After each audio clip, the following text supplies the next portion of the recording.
talking about what to do when life after the move isn't what you thought it would be. First things first, if you're new here, hey, welcome. I'm Keisha Ellingson, and I help people heal homesickness by leading them through the process of creating fun, friends, and connection, excitement, all the things in their new area. And you can do it even if you're shy, even if you're super duper shy, because I was too. it's possible. It's all skills you can learn. Um, Do you guys like my glasses?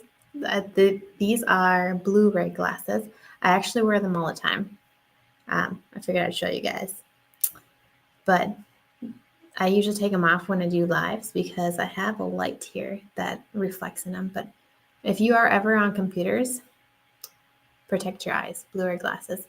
I put a link in the comments too, or in the description if you want to check them out on Amazon.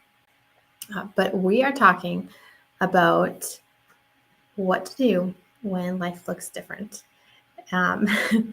And I've been in the situation multiple times where life just looks so darn different than what I thought it was. Sometimes when we move, it can be really easy to have this image in our mind of what it's going to look like, what it's going to be.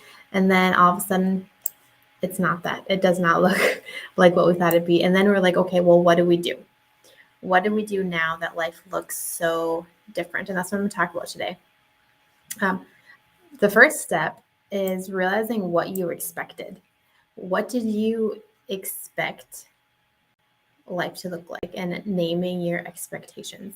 Because sometimes we don't even realize what expectations that we had when going into the move until they're not met. And that can lead to a lot of disappointment and some sadness and big emotions.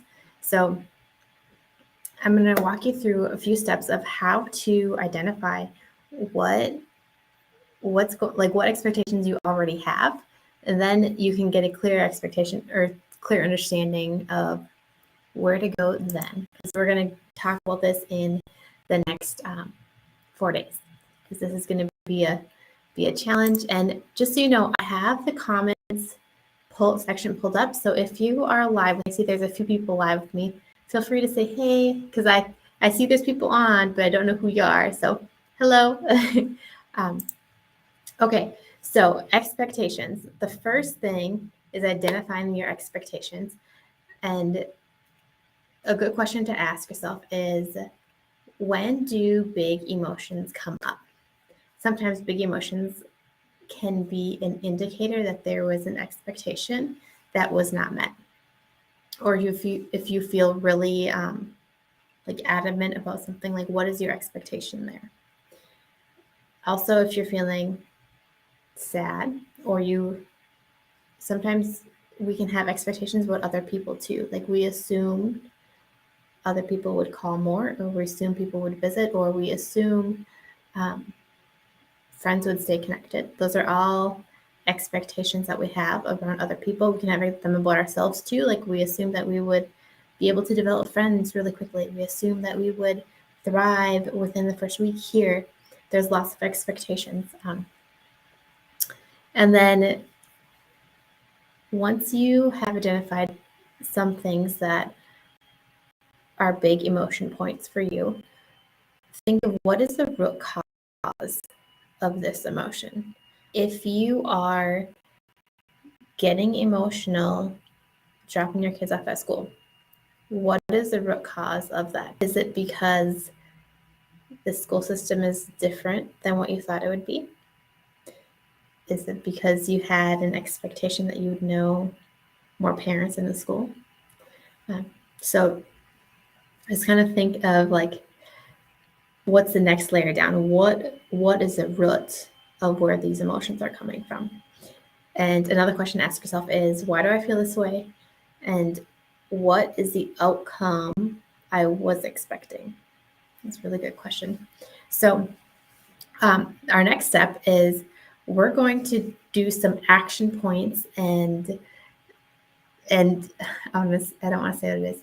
We're going to do some action points and to really implement this in our lives. And so the next post is going into the Homesick to Happy group. So if you want to check it out. Feel free. The link is in the description of this video. If not, that's fine too.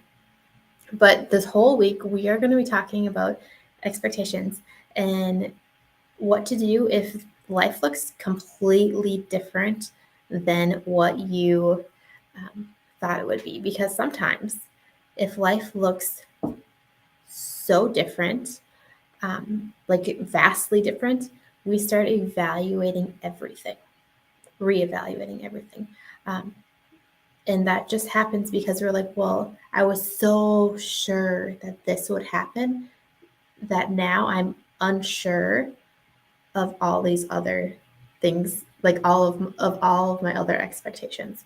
So it can set off a ripple effect of doubt in your life if you have unchecked expectations. So that's the goal of this week, is we're going to identify them, and then we're going to say, where do these expectations come from? What do we do if our expectations aren't met? And then where do we go from there? So I hope you guys have a fabulous day and can identify some of the expectations that you have and start kind of thinking down that trail. So I'll talk to you later.